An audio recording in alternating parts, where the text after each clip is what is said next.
I moved to Appalachia last summer. My big dream was finding unique antiques to fill my new home. I had been to a couple of yard sales, so I thought I knew what to expect. The town felt charming, but also a bit creepy. I was excited and eager, but I never stopped thinking about what happened next. One Saturday, I pulled into a ramshackle yard. An old wooden box caught my eye. It was filled with photographs. The faces looked almost too still, their smiles twisted in a way that made me shiver. An elderly woman sat behind a rickety table. She stared at me intently and said the families represented lived in the town for years, and some could still be seen around, waiting. A chill ran down my back as I nodded. I figured it was just a local story, but a part of me wasn't so sure. I bought the box and walked back to my car. The town felt different somehow. It was quiet. Too quiet. Locals watched me with strange looks, whispering to each other. I tried to brush it off, thinking they weren't used to outsiders.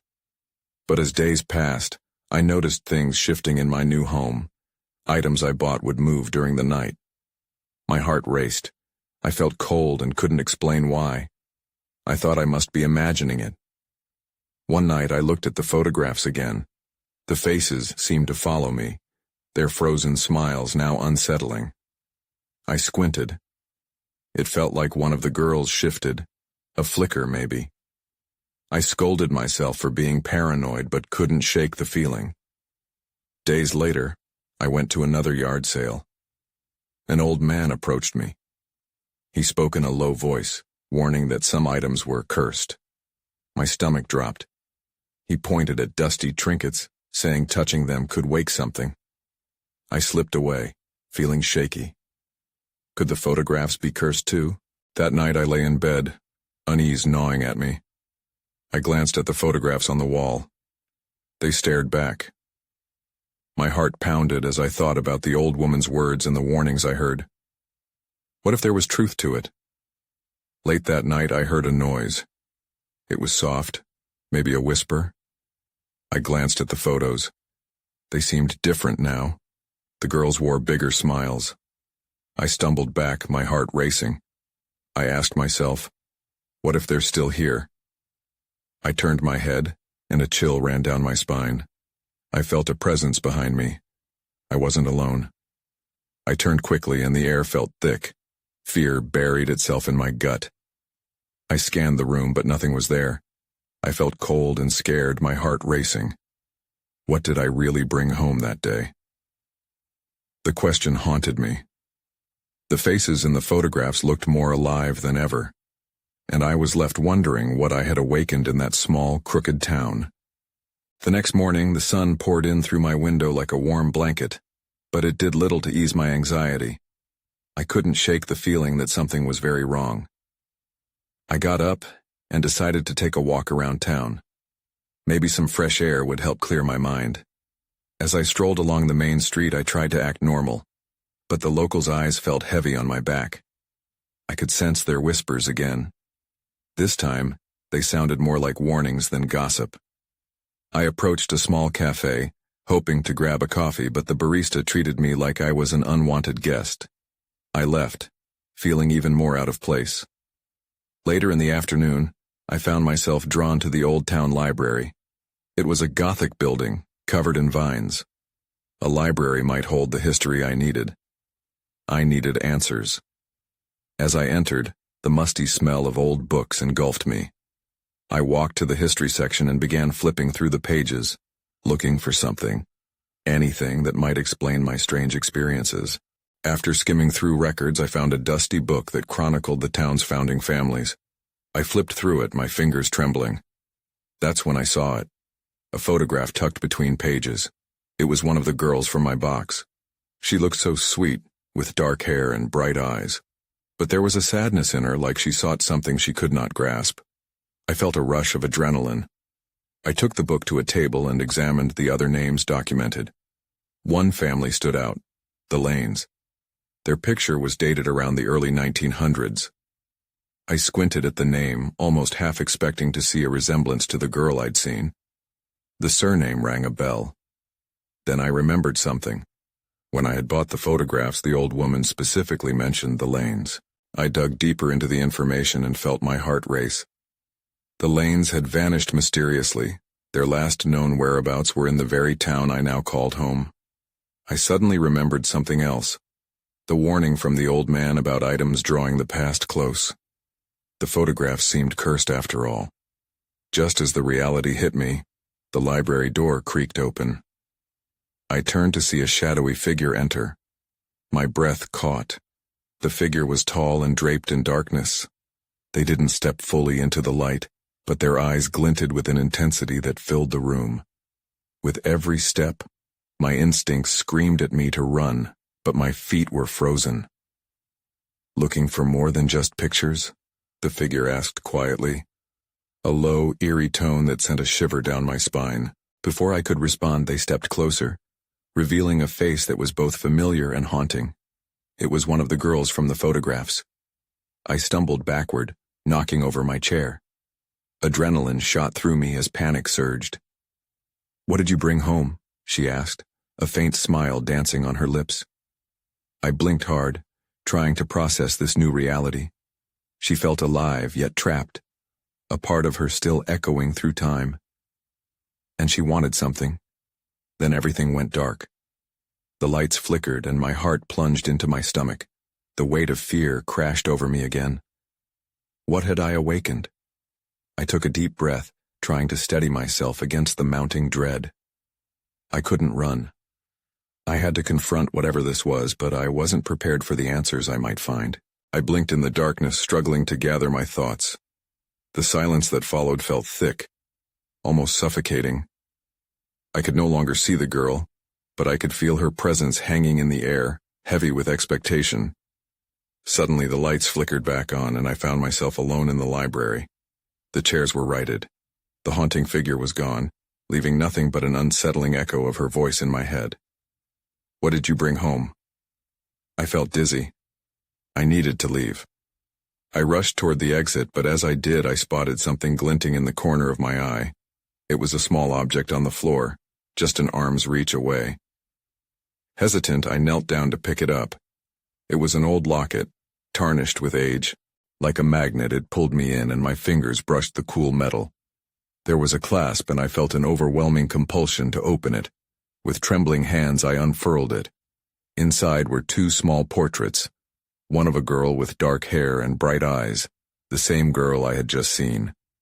The other was of a boy, looking solemn, his eyes deep and knowing. I felt a chill run through me. In that moment, the whispers around me grew louder, as if the townsfolk were closing in again. I could almost hear fragments of their conversations. Words like lanes, lost, and trapped echoed in the recesses of my mind. The librarian's warning about the past suddenly struck me as significant. Had the locket once belonged to one of them? I hurriedly pocketed the locket, deciding I needed more answers. Maybe someone at the town hall would have more information. I rushed outside, my heart racing as I stepped into the fading daylight. The streets were oddly quiet, the usual bustle nowhere to be found. As I walked, I felt eyes on me again. I quickened my pace, glancing around nervously. At the town hall, I opened the door to find a dimly lit reception area. No one was at the front desk. The ticking clock on the wall seemed unnaturally loud in the silence. "Hello?" I called, but there was no response. I stepped further inside, trying to shake the feeling of being watched. Just as I was about to turn back, the door swung open behind me. A woman stood there, her eyes narrowed with suspicion.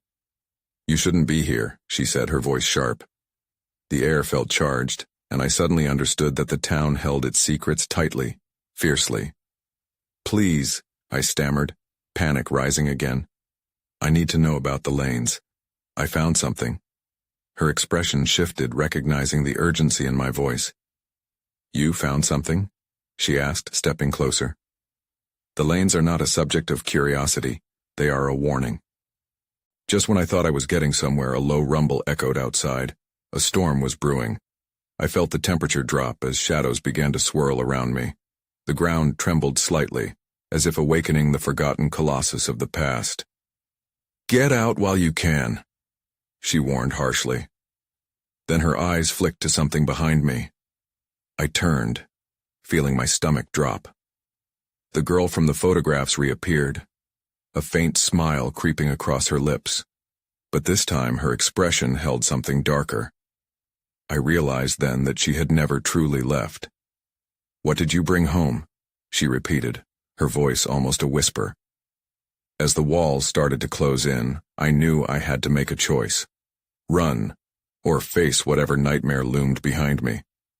The weight of my decision pressed down like a physical force, and I took a breath, ready to confront what was hidden in the throes of the past. I took a step toward the girl, heart pounding in my chest. She had a strange power over me, an ancient pull that made every instinct scream to turn and run. The air thrummed with energy, and the shadows twisted as if responding to her presence. I couldn't ignore her. I just needed to know what she wanted. "What did you want?" I whispered back, unsure if my voice would reach her. The moment hung in the air, thick with tension. Her smile faded, and the darkness around her deepened. "I need help," she said, her voice soft yet urgent. "You don't understand. They'll come for you too." I glanced back at the woman from the town hall, who now looked horrified. "Get away from her," she shouted, stepping forward with a resolve that snapped my attention back to her. "This is not a game, you're in danger." "What danger?" I asked, confusion mixing with fear. "What are you talking about?" Before she could answer, the floor trembled again, more violently this time. It felt as if the very foundation of the town was shouting, awakening from a long sleep. The shadows writhed, coiling around my legs like vines. I fought the urge to flee but felt rooted to the spot. "Listen to me," the girl urged, her eyes pleading. "You're connected to this. You don't know the truth about the Lanes. They—" "Enough," the woman cut her off. "You don't understand what you're meddling in. The Lanes are dead. Their story is over, yet it clings to this town like a curse." As she spoke, I felt a creeping sense of dread settle over me. The locket in my pocket burned against my skin, urging me to remember the portraits inside. The boy's solemn expression haunted me, as if warning me of something I was failing to see. "Is it true?" I asked, desperation creeping in. "Are they really gone?" The shadows flickered and darkened, and the girl's expression was one of anguish. "Some never leave. They're trapped in a never-ending loop of pain. I need you to break it." The storm roared outside, rain pounding against the windows. The temperature dropped even further, sending a shiver through my spine. I felt something stirring in the air, an unseen force pushing against me. "Don't listen to her!" the woman shouted again, but terror mixed with determination gripped my heart. How could I walk away now? "Just tell me how," I said, eyes locked on the girl. I couldn't turn my back on her plea. Suddenly the lights flickered again. The library felt alive, breathing darkness all around us. The girl whispered, "Meet me at the old cemetery. Midnight. You'll find the answers." Before I could respond, she vanished, leaving only the echo of her promise in the chaos. What did she mean? I turned back to the woman, but all I got was silence as she stared at the spot where the girl had been. I felt an overwhelming urge to leave, but I couldn't shake the sensation that I was in the middle of something much larger than myself. The storm raged on, then everything went silent. Too silent. I stood alone in the room, just as the door slammed shut behind me, locking me inside. The remnants of once familiar surroundings morphed into shadows, closing in with terrifying speed. As I searched desperately for an escape, I realized whatever was hidden in this town wasn't finished with me yet. The silence was deafening, pressing against me like a heavy weight. I instinctively moved towards the door, my hands trembling as I turned the handle, but it wouldn't budge. Panic rose within me. I was trapped. I scanned the room, desperate for another way out. My heart raced and my breaths came faster. The darkness seemed to thicken, swirling around me, and for a moment I feared I had been swallowed whole. Just then a soft whisper floated through the air, barely audible over the storm outside. "Help us." The voice felt familiar, like a distant echo, but I couldn't place it. Fear gripped me, and I glanced toward the windows. The rain lashed against the glass, but I could see shadows dancing in the corner of my vision, flickers of movement that made my skin crawl. "Stay back," I called out, my voice stronger than I felt. I didn't know who or what was watching me, but instinct told me to be cautious. The shadows shifted again, merging and separating like dark phantoms. I thought I saw the girl's face among them, her expression pained and pleading. I was torn. Part of me wanted to reach out, but the other part screamed to run. "Find the truth." The whisper came again, clearer this time. "The lanes." And just like that, the voice faded, lost to the howling wind outside. Without thinking, I scanned the library for anything that might offer clues or a means of escape. Books lay strewn across the floor, a few open to pages filled with dusty words. One in particular caught my eye, a book about the history of the lanes. I rushed over to it, my fingers trembling as I flipped through the pages. "There's got to be something here," I muttered, glancing over my shoulder, half expecting someone to rush at me from the shadows. As I skimmed, names jumped out, characters from the past, details of tragedies that had befallen them.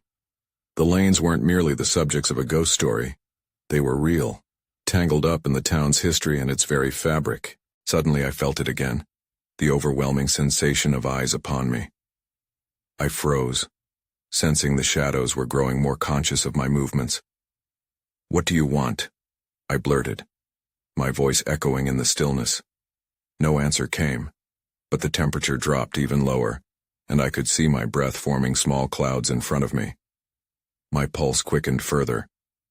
I needed to get out, needed to find the cemetery, even if it meant facing whatever was waiting there.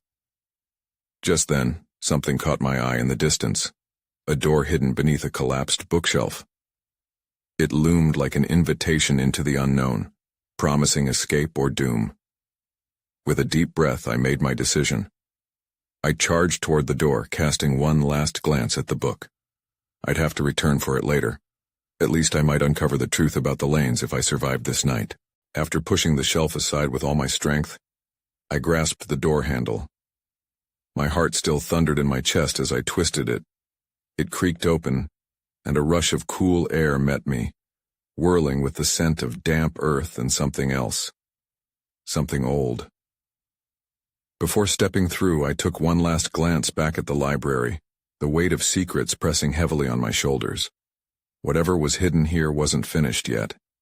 Then I stepped into the darkness beyond, and the door slammed shut behind me, plunging me into terrifying uncertainty. I stumbled into the next room, feeling the cool air wrap around me like a shroud. It felt different here, more alive, despite the encroaching shadows. The small space was dark and cluttered, filled with old furniture and forgotten trinkets.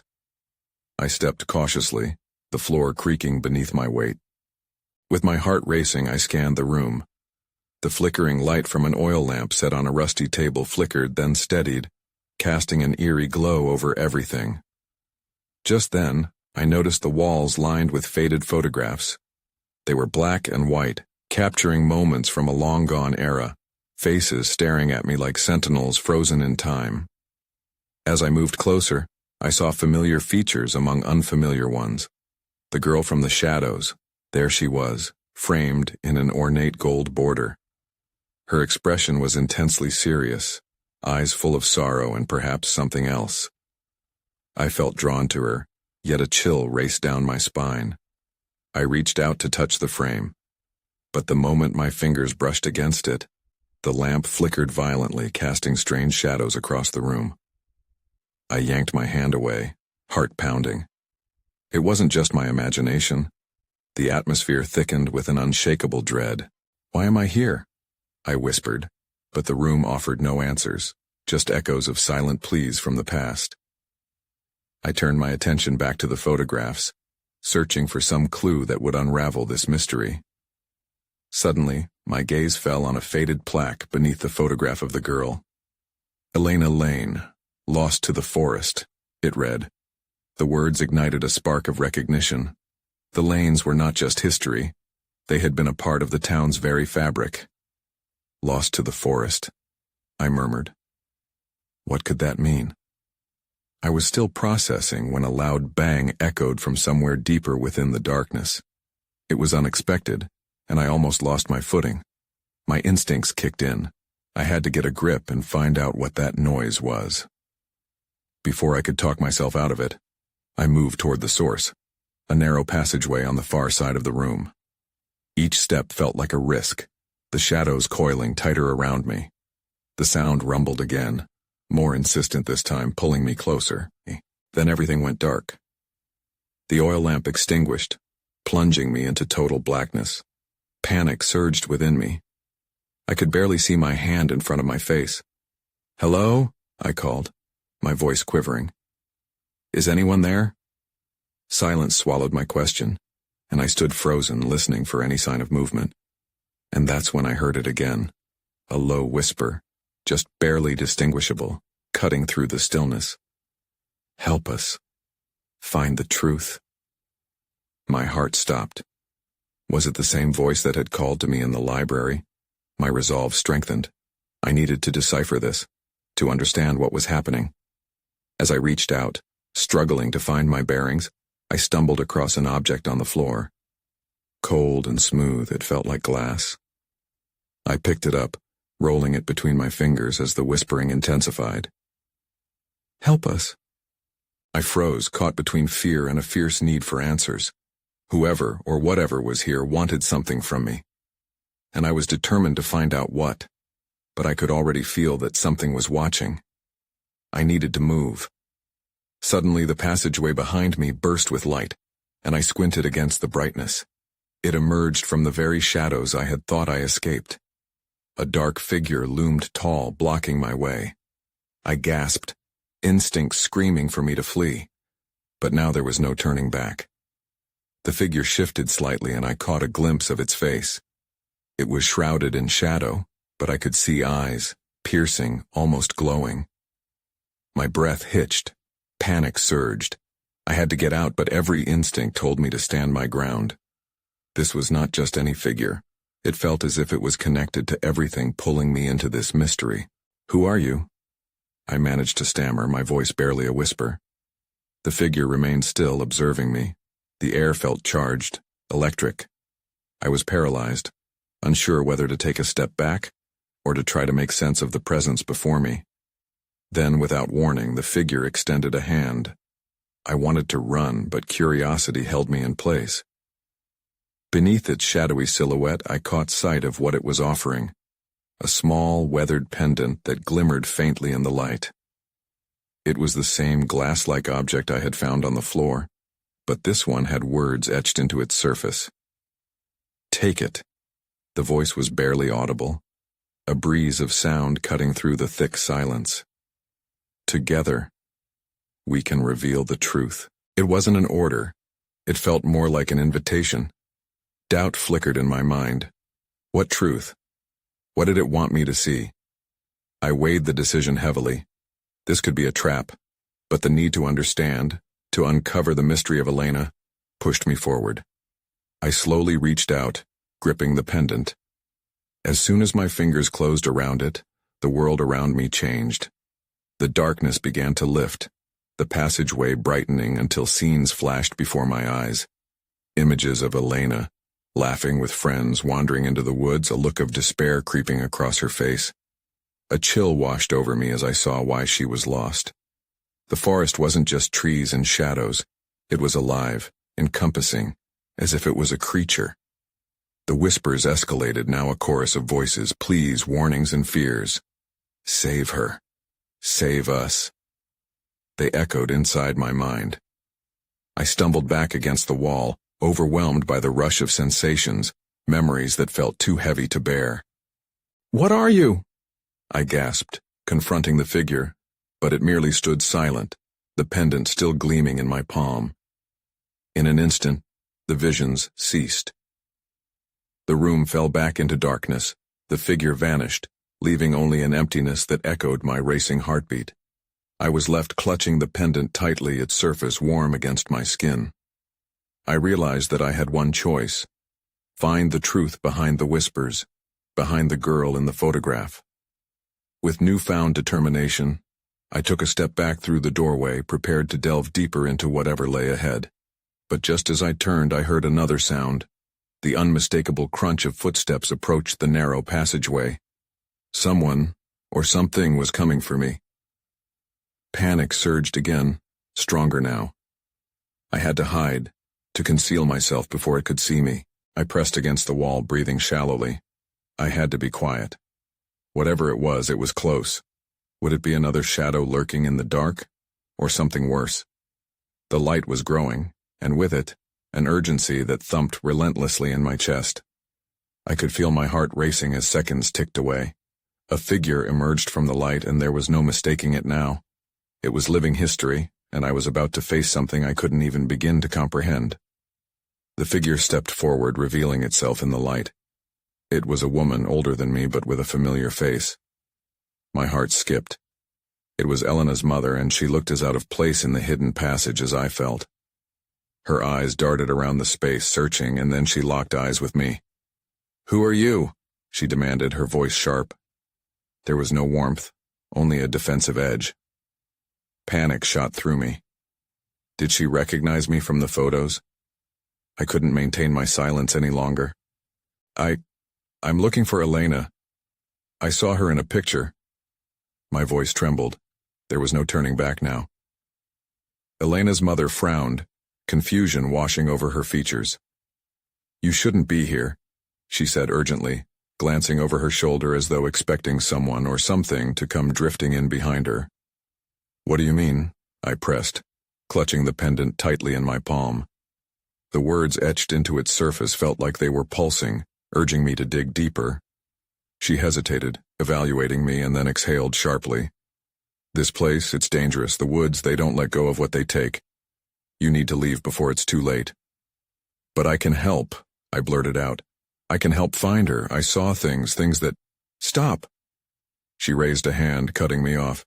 "You don't know what you're asking. Every time someone enters those woods, they lose a piece of themselves. Elena, she's lost. And if you go looking for her, you might not return the same. Or at all." Her voice wavered, and I felt a new wave of fear creeping in. The whispers echoed in my mind again, a desperate plea woven through my thoughts. "Save her. Save us." How could I turn back now? Before I could respond, the air shifted. It felt heavier. The warmth in the pendant faded, replaced by an icy grip. I glanced around, the shadows growing sharper, more pronounced. I could see outlines of trees deepening beyond the passageway. It was as if the woods were reaching out for me. Suddenly, Elena's mother stepped back. Her eyes widened in terror. "We need to go. Now!" Panic laced her words as she turned to flee down the passage. At that moment, I heard it. The low growl, deep and resonant, coming from the shadows. It sent a jolt of dread through me. I felt my feet root to the spot as I took in the sight. A dark shape was forming at the end of the passage, writhing and undulating. I didn't want to look away. I wanted to understand, but peril was growing. "Elena!" I shouted, unthinking, driven by desperation. The creature paused, shifting, and I could see it clearer now. An embodiment of the woods. I felt the pendant in my hand grow hot once more, and in that moment I realized what I needed to do. But as I glanced back to find Elena's mother, she was gone. I was alone with whatever was lurking in the darkness. The air crackled with anticipation, and I took a step back, ready to retreat. But the figure advanced. That's when I saw it. A flash of light from the pendant illuminating the creature's form. It felt like a warning, and I knew then that I had to choose, face the creature or turn back and risk losing everything. My choice was calling. I stood frozen as the creature shifted closer. My heart raced and logic fled. I gripped the pendant tighter, feeling its warmth radiate through my skin, as if it had a pulse of its own. The creature twisted into shapes that seemed wrong, like limbs stretching in unnatural directions. I had to move. As terror gripped my limbs, I forced myself to take a hesitant step forward. "Elena!" I shouted again, louder this time. My voice grew stronger, fueled by the need to find her, to break whatever spell had the woods in its clutches. The creature paused, its dark form shimmering with an eerie glow. For a fleeting moment I thought I saw features, a face perhaps, twisted into a grimace of rage or sorrow. It was both daunting and mesmerizing. I felt an invisible thread weaving itself between me and the creature, tightening with each breath. Then I remembered Elena's mother's warning. I hesitated. Every second I lingered, I felt the weight of the woods pressing down on me. What was lost could also be regained, but at what cost? Desperation surged within me. I began to backtrack, trying to escape the pull of the shadows. But then a voice echoed in my mind, not just any voice. It was Elena's. A whisper, clear and urgent. "Help me." That adrenaline fueled my next move. "I'm coming," I called out, determination replacing my fear. I needed to push through to find her and bring her back. The pendant blazed in my palm, illuminating the darkness around me like a beacon. The creature lurched, the darkness around it rippling like water disturbed. I couldn't tell if it was angry or frightened. Was it guarding something? No. It felt more like it was trying to communicate. With each step forward, I ignored the overt warnings of my instincts. Each ounce of caution was drowned out by the hope that I might actually find Elena. I could help her. I whispered to the creature, my voice trembling but firm. "I want to help her. Please." The shape stopped advancing. It loomed over me, still and watchful. I felt the atmosphere shift, a sense of stillness settling in. The woods seemed to hold their breath. I let the light from the pendant wash over the creature, each pulse a question. Was it friend, foe, or something in between? Then I saw it, a glimmer of movement just beyond the creature, a flicker in the shadows. Without thinking, I stepped past the figure, intent on the light. Just as I drew closer, the air trembled. The whispers were louder now, a cacophony of pleas and promises. "Save us. Save her." The darkness around me quivered as though alive, but I pressed on, ignoring the frigid terror gripping my spine. Then everything changed. The light flickered, and suddenly, I was enveloped in darkness. I felt the world shift as if the ground beneath me was collapsing. The pendant went cold, and I realized too late that my path ahead was not as safe as it seemed. And then, a scream echoed in the darkness. My own. I opened my eyes, but all I saw was black. A new threat crept upon me, and it was nothing I had prepared for. Where was I? And had I just made the biggest mistake of my life? My heart thudded painfully in my chest as I struggled to regain my bearings. The darkness pressed in on me, thick and suffocating. I felt disoriented, my thoughts jumbled, as my trembling fingers still clutched the cold pendant. The whispers returned, laced with urgency. "Help us. Save her." They threaded through my consciousness like ivy, coiling tighter with each heartbeat. With a deep breath, I forced myself to focus. The sensation of being lost, of not knowing where I was, ignited a familiar surge of panic. Yet somehow, amidst that panic, a sliver of resolve emerged. I had come too far to turn back without understanding the truth. Wincing against the rising tide of fear, I pressed the pendant tighter against my palm, willing it to guide me. The world around me began to shimmer, flickering like an old film reel. Shapes started to emerge from the void. An echo of light cut through the dark, revealing arched trees looming overhead, each one twisting taller than the last. The imagery morphed into the familiar woods that surrounded the town, a place I hadn't truly encountered yet, despite living there for months. "Elena, I'm here," I shouted, my voice quaking as it sliced through the oppressive silence. The trees shifted, almost as if responding to my call. A glimmer of movement caught my eye, a wisp of white. I followed it, stepping cautiously as the soft glow illuminated a path.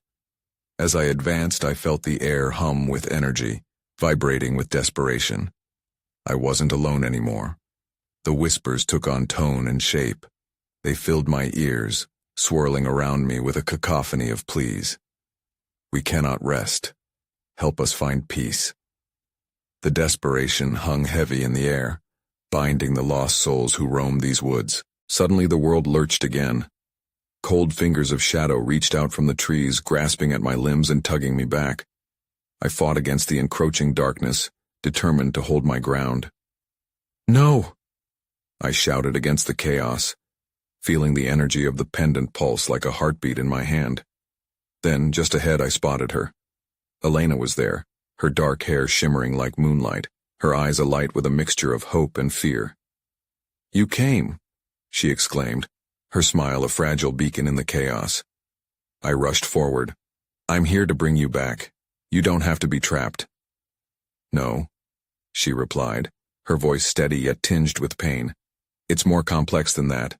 I'm bound to this place, to the forest. If you come too close, it may take you forever." The shadows morphed, swirling violently. Fear gripped me once more as the darkness tried to claw back at her. "I won't let it take you," I insisted, recalling the dire warnings echoing in my mind. Could I truly save her? I was no savior. I was just a vessel caught in a web of the past. My resolve was the only thing that felt real. In that moment, the pendant pulsed again, a radiant warmth coursing through me. I clutched it, calling upon whatever strength it held. "What do I need to do?" I asked Elena, my voice quavering against the onslaught. She stepped closer, her expression shifting between terror and fierce determination.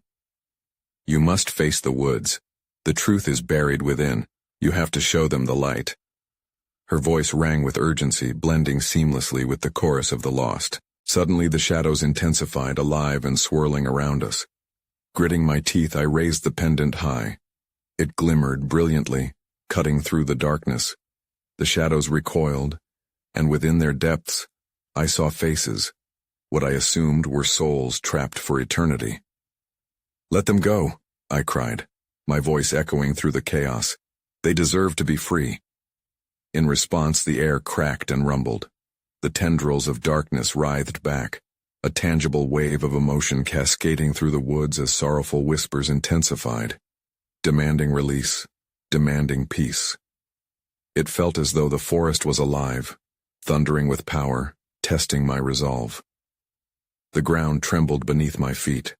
I stumbled but anchored myself, heart racing as I held tight to Elena's gaze.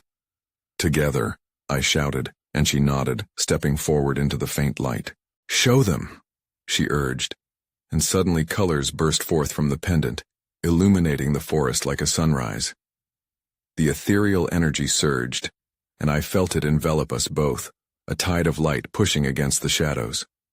In that moment, everything erupted. Screams echoed, both anguished and liberated, the sound reverberating through the very bones of the trees. The forms of the lost souls swirled around me, caught between darkness and light, as the truth began to unfold. A story of lives cut short, lost to the grip of despair. I closed my eyes, willing light to spill from me, connecting to the souls that sought solace. It wasn't just Elena. There were countless others whose stories beckoned to be heard. Each connection threatened to pull me deeper into the abyss, but I held fast, pulling the energy toward me as the shadows fought to reclaim their hold. Then just as abruptly a tidal wave of clarity washed over me. Fire, agony, freedom. I could see it all, not just as a spectator, but as part of their story. The darkness faltered, and one by one, their souls drifted toward the light. 1,000 thanks echoing through my heart in a moment of horrifying salvation. As the last shadows dissipated, the forest groaned. I gasped, realizing that I had released them, healed a part of their lives that beckoned for years. And in that flickering illumination, I felt truly alive, surrounded by silence that was no longer a storm of rage but a gentle stillness. But just as the warmth wrapped around me, I felt the ground shake beneath my feet. The world shimmered once more, and I heard it, the anguished cry of the forest ripping apart at its edges. "You've awakened the truth," a voice warned, familiar yet haunting, returning from the shadows now trailing behind me. With trembling hands, I turned to Elena. "We can still escape." But her expression morphed into one of sadness. "Some truths are not meant to be escaped. We are forever tied to this place." As the shadows surged, I felt the pull of the forest threatening to reclaim me. "No!" I shouted, grasping the pendant, its luminescence pulsing with urgency, as if urging me to take one last stand. And then, as hope flickered, everything flashed into brilliance. I closed my eyes, preparing for the unknown. I had faced the darkness, but as my senses overwhelmed me, I knew the fight would never truly end. But beacons of light remained behind. I thought about the girl, the countless destinies entwined with mine. Some memories lingered, and certain questions would remain forever unanswered. The last flickers of shadow and light bent and twisted around me as consciousness tumbled and reshaped itself. In an instant, everything faded into black. I woke to sunlight, a semblance of calm pouring over me as I lay on the forest floor. I blinked rapidly, trying to find the familiar trees. But the woods lay quiet, as if honoring the stories buried beneath. No shadows lingered, only a whisper of the past. A part of me yearned to stay, to search for the answers that would never be fully uncovered. But I had come to the realization that life had its mysteries. Some spirits would roam free, wishing only for remembrance. And as I turned to leave, I felt the warmth of the pendant still nestled in my pocket. I took a deep breath and stepped towards the edge of the woods, the sunlight casting my shadow long behind me. That day, I knew I had faced darkness and unearthed truths, but my journey had just begun. I looked back one final time, the forest darkening under a sky that would never forget. I walked away, knowing the echoes of their whispers would always follow, and I would never truly leave the forest behind.